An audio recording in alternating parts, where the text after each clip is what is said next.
आजादी की कहानी। जैसे कि हम सब जानते हैं कि अंग्रेजों ने भारत पर लगभग 200 वर्षों तक राज किया। 1757 से लेकर ही भारतीयों और अंग्रेजों के बीच में संघर्ष का उल्लेख मिलता है। 1929 में गांधी जी ने सविनय अवज्ञा आंदोलन प्रारंभ किया और जिसका लक्ष्य ब्रिटिश सरकार के आदेशों का पूर्णतः विरोध करना था तथा उन्होंने यह भी निश्चित किया कि भारत में 26 जनवरी 1930 के दिन स्वतंत्रता दिवस के रूप में मनाया जाएगा। आज हम इस पाठ में 26 जनवरी 1931 के दिन कलकत्ता में किस प्रकार स्वतंत्रता दिवस मनाते हुए क्या क्या घटनाएं घटित हुई, इस पाठ के द्वारा हम वह जानेंगे।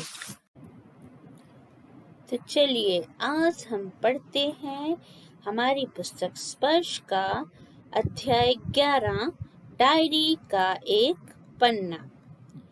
डायरी का एक पन्ना। प्रस्तुत पाठ के लेखक सीताराम सेकसरिया आजादी की इच्छा रखने वाले महान इंसानों में से एक थे।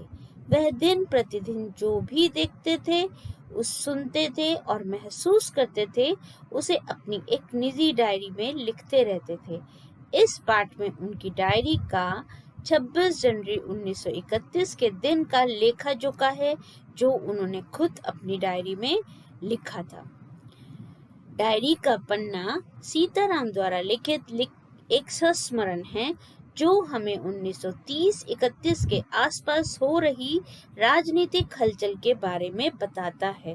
इस पाठ में लेखक बताते हैं कि नेताजी सुभाष चंद्र बोस और स्वयं लेखक सहित कलकत्ता के लोगों ने देश का दूसरा स्वतंत्रता दिवस किस धूमधाम और जोश खरोश से मनाया था।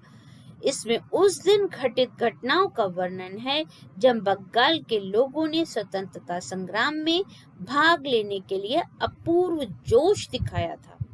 इससे पहले हमेशा यह समझा जाता था कि वहां के लोग आजादी की लड़ाई लड़ने के इच्छुक ही नहीं हैं, लेकिन 26 जनवरी 1931 की को घटी इन घटनाओं द्वारा कलकत्ता के लोगों ने दिखा दिया कि वे भी किसी से कम नहीं हैं।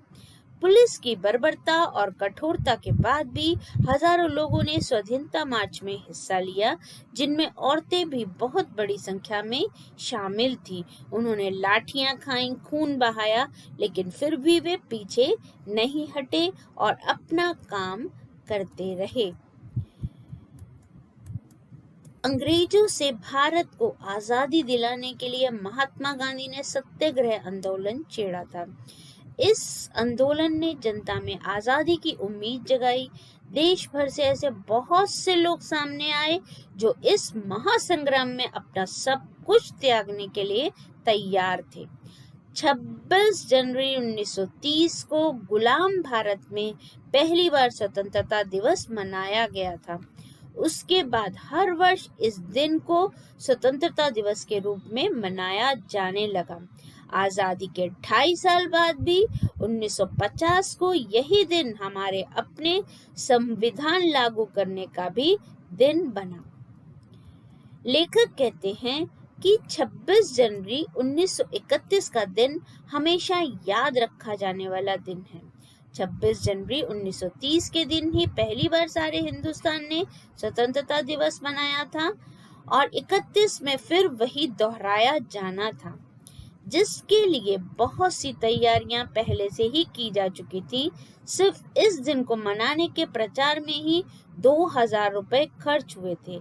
सभी मकानों पर भारत का राष्ट्रीय झंडा फहराया जा रहा था और बहुत से मकान तो इस प्रकार सजाए गए थे जैसे उन्हें स्वतंत्रता मिल ही गई हो।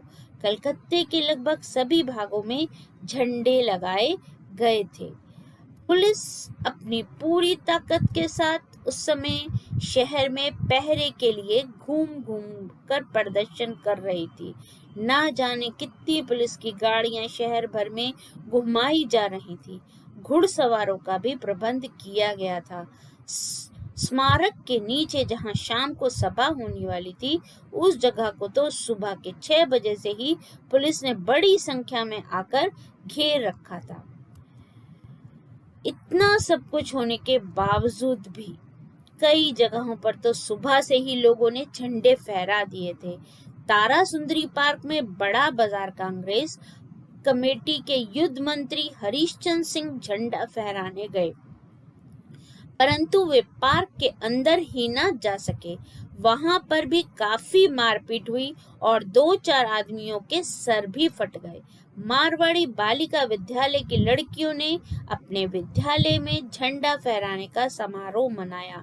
वहां पर जानकी देवी, मदरसा बाजार और नारायण आदि स्वयंसेवी भी आ गए थे।